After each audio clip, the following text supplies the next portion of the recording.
Hello, everyone, and welcome to another one of our transfer talks where we discuss the hottest rumors, confirmations. There aren't really any at this point of the year, but we take a look through some of the most interesting transfer news in the World Tour. And as always, I'm joined by Patrick Blake of Outdo Cycling and 1/3 of the Echelon Cycling Podcast. And I mean, Patrick, there's been a lot of stories since we had our first episode, which is available here on the channel. And the first one I think we should start with, obviously, Redbull Bora Hansgrohe is a big thing. We talked about it on the Echelon briefly, but Tom Pidcock, as the representative of Yorkshire, the Prince of Yorkshire himself, going to Bora. Okay, he's still under contract with Ineos. There's that constraint, but obviously in cycling that sometimes disappears, just like what happened with Jan Uijtdebroeks. But Tom Pidcock to Bora, good idea, or how do you see it? In theory, I think it does work.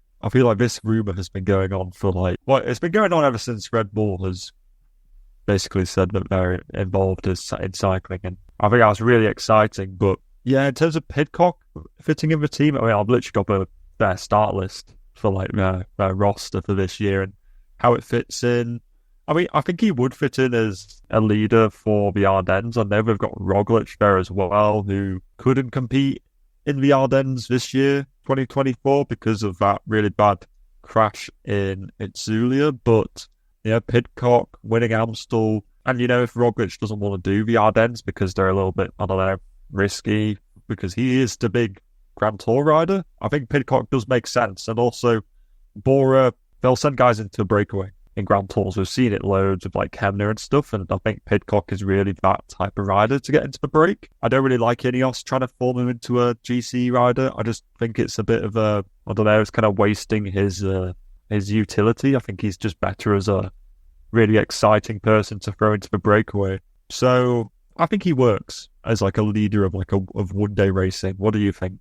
I mean, if you did go to Bora, you recently also just won a World Cup event as well on the mountain bike.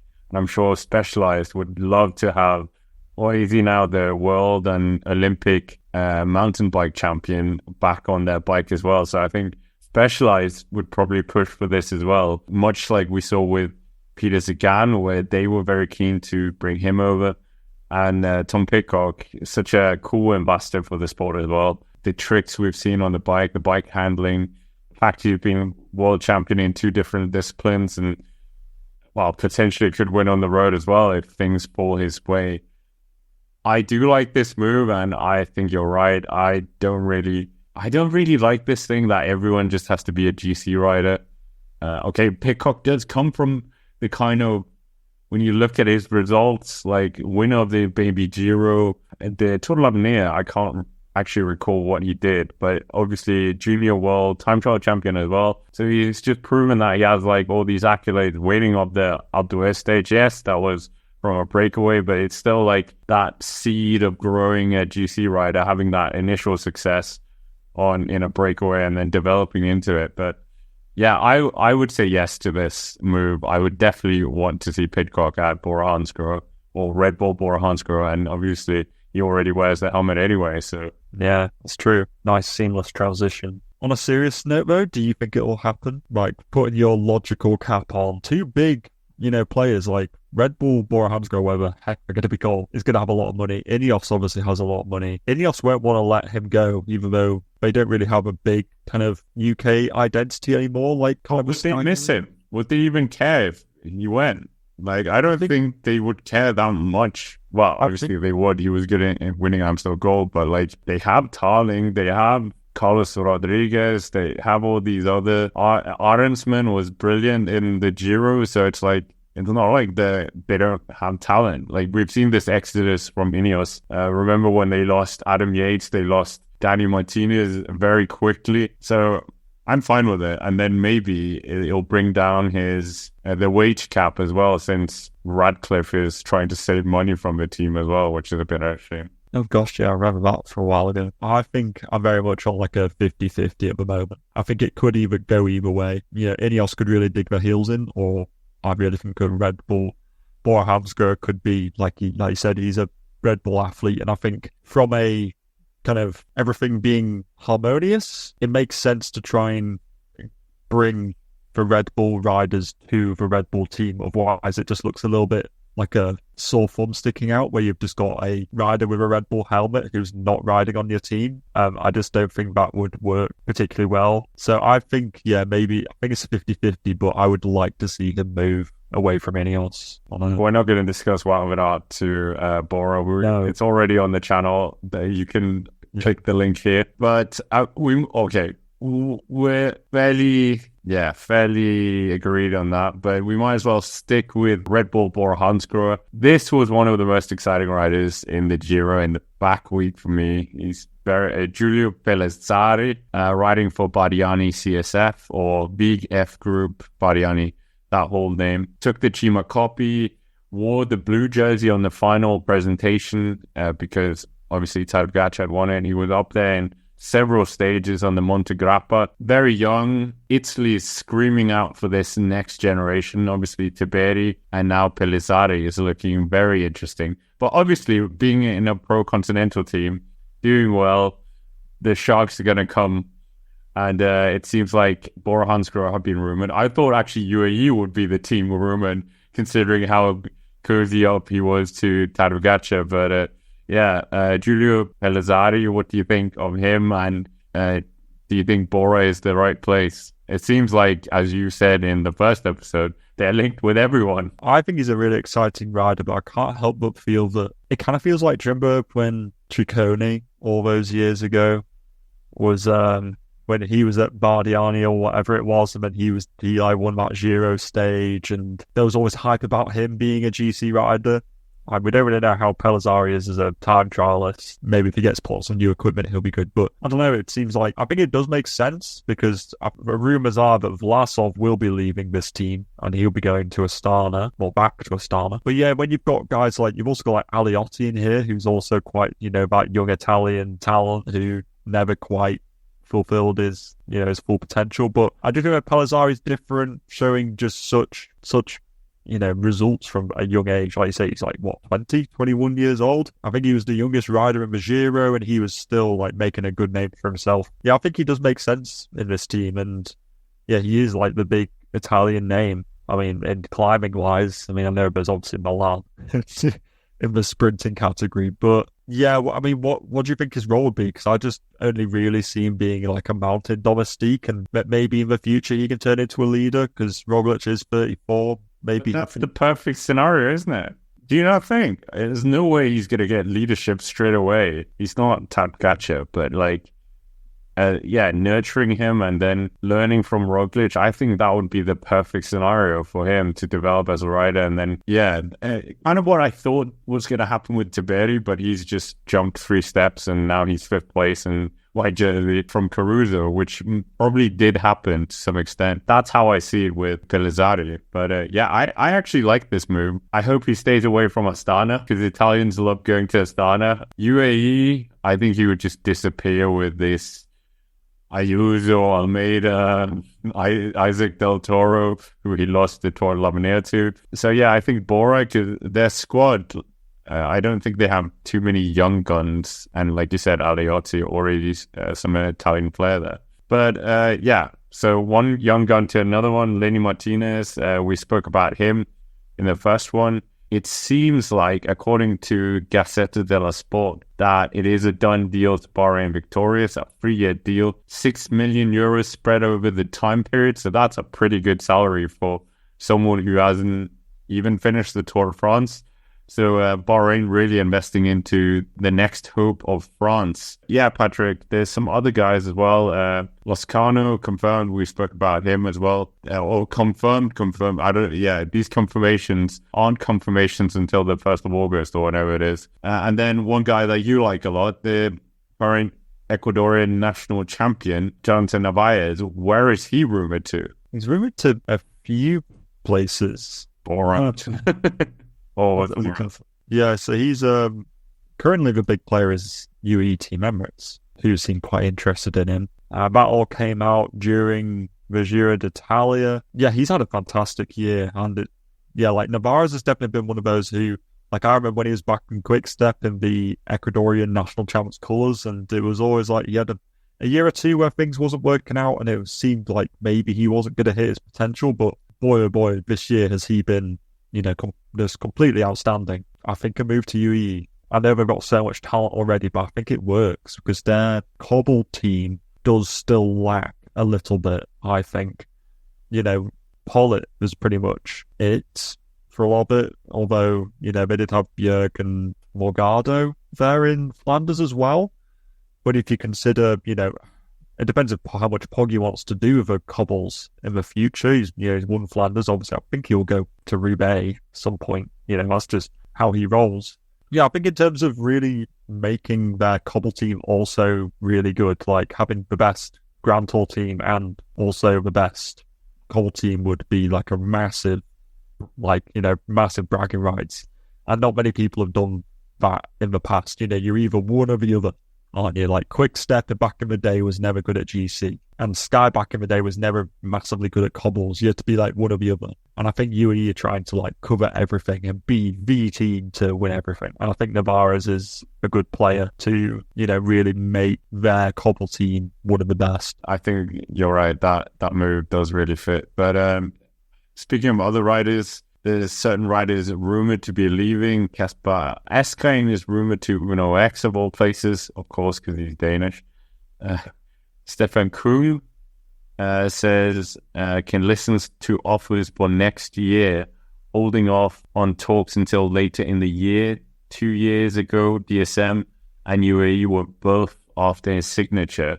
We mentioned Kung a bit last time, and I mean, he's a great engine. Any team would love to have him in terms of the performances he's done in the Cobble Classics. And I mean, UAE, DSM desperately needs him, but UAE, would like it as well, I think. Yeah, I think Kung would fit into, he'd fit into so many teams, wouldn't he? Yeah, exactly. I think with UAE, it would be either him or Narvaez. I don't think he'd get both of them. But yeah, DSM would love to have it because he'd really just fill a little bit of a void in their team, which is just that in the Cobble Classics, they're really just a mess.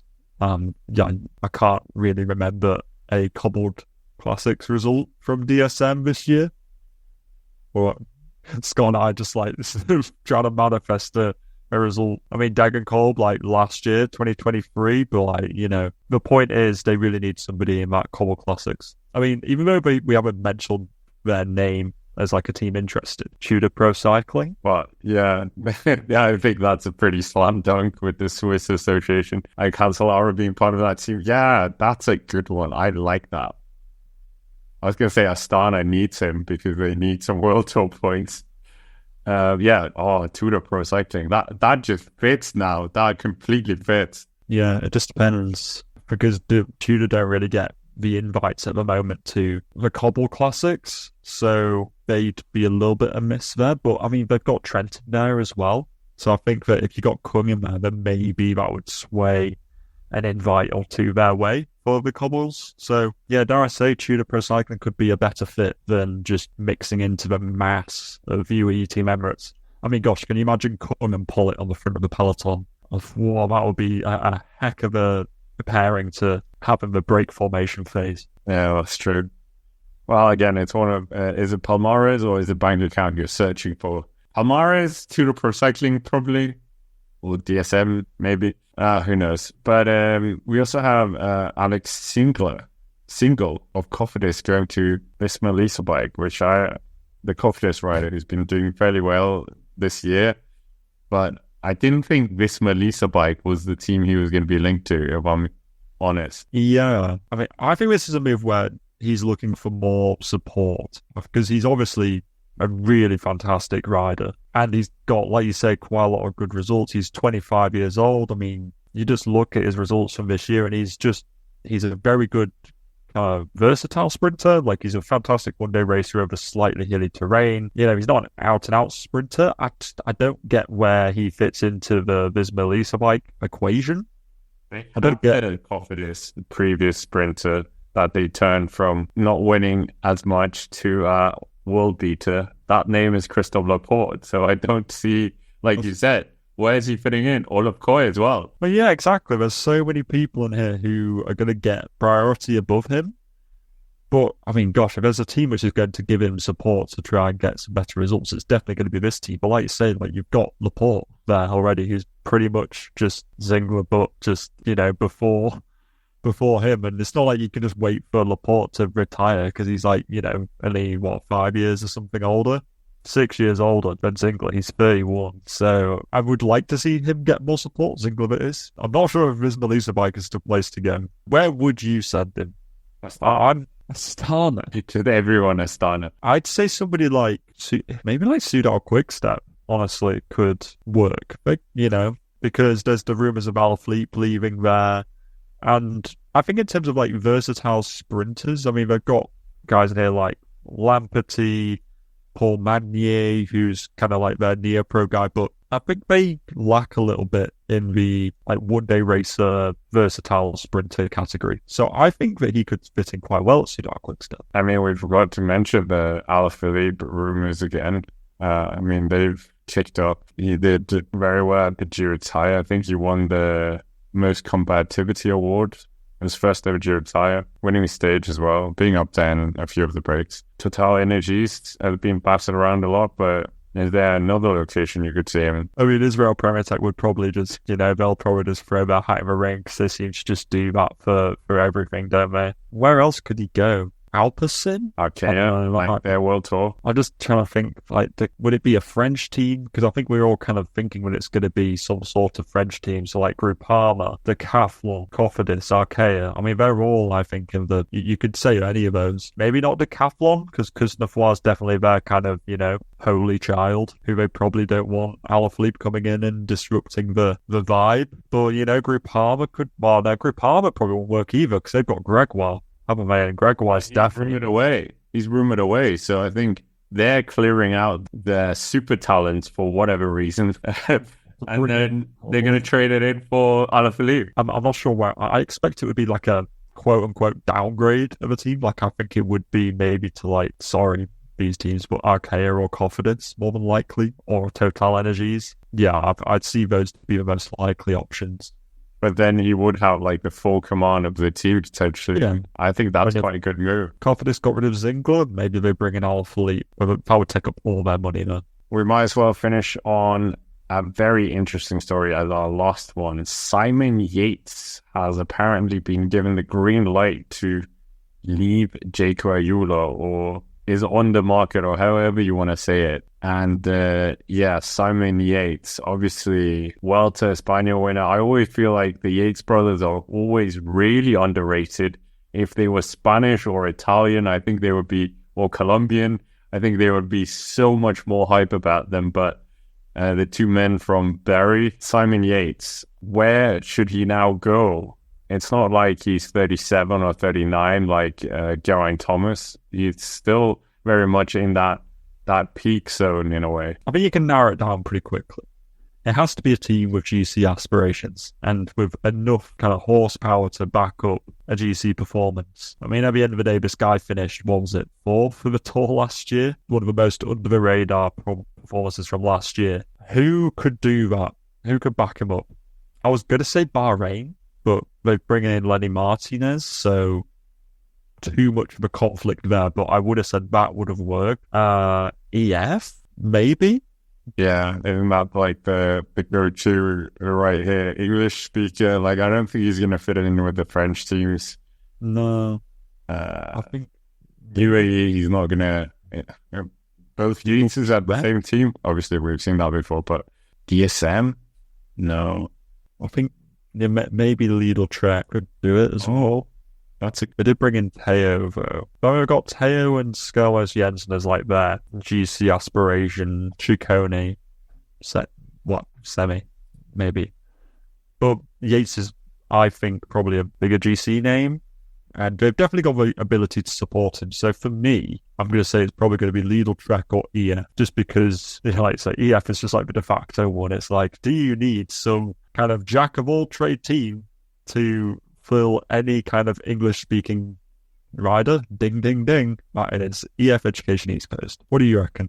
I just don't think they have enough in the budget because they have Carapaz there. And I think that took a huge... EF, I think, well, they fit so well with any rider, but like Yates would have been a good rider for them to rally around, much like they wanted to do with Carapaz. But with Carapaz there, I don't think they have enough budget for that. We know how they sometimes have to fight for budget. Ineos, I would love to see him there, but I don't think that's happening. They don't like British riders.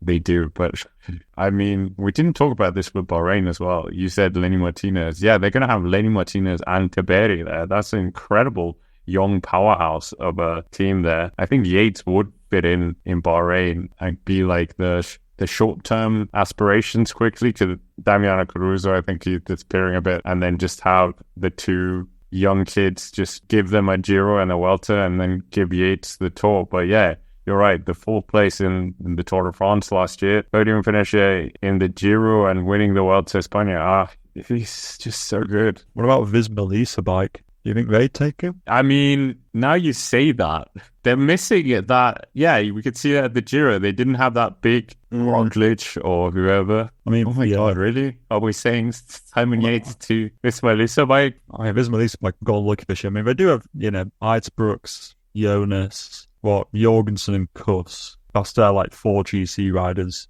I think. I think Yates could work there because that's 4 riders. And yeah, if you put Yates in there, then they just have like a co-leadership going on. I mean, it's fine, because then if something goes wrong, like it did with Heidsbrooks and the Giro, then you can have somebody else to fall back on. And it's not like they're going to be short of money, is it? It's going to be one of the most flush teams going. Yeah. No, actually, I agree with that now. Now I want to change my verdict. I want to see him at Visma Lease bike. UAE, they have a Yates, and Visma Lease bike have a Yates. That would be a great narrative in 2025. Yeah, I'd love to see that. It'd be like, warmed rubber on the front for each of them, kind of, the 2 biggest teams, and with the 2 biggest GC contenders. That'd be super cool. But with that, that's basically it for this, our second transfer talks of the season. Yes, the season is still pretty young. Make sure to hit the like button, subscribe to the channel here on the Cycling Dane Extra. And if you haven't already, why not check out Patrick's channel, I'll Do Cycling. There'll be a link in the description, along with the Echelon Cycling podcast as well. And there should be a spicy episode next week. But let us know down below which of these transfers you agree with, and if there's any we missed out as well. But until the next one, thank you for watching, and we will see you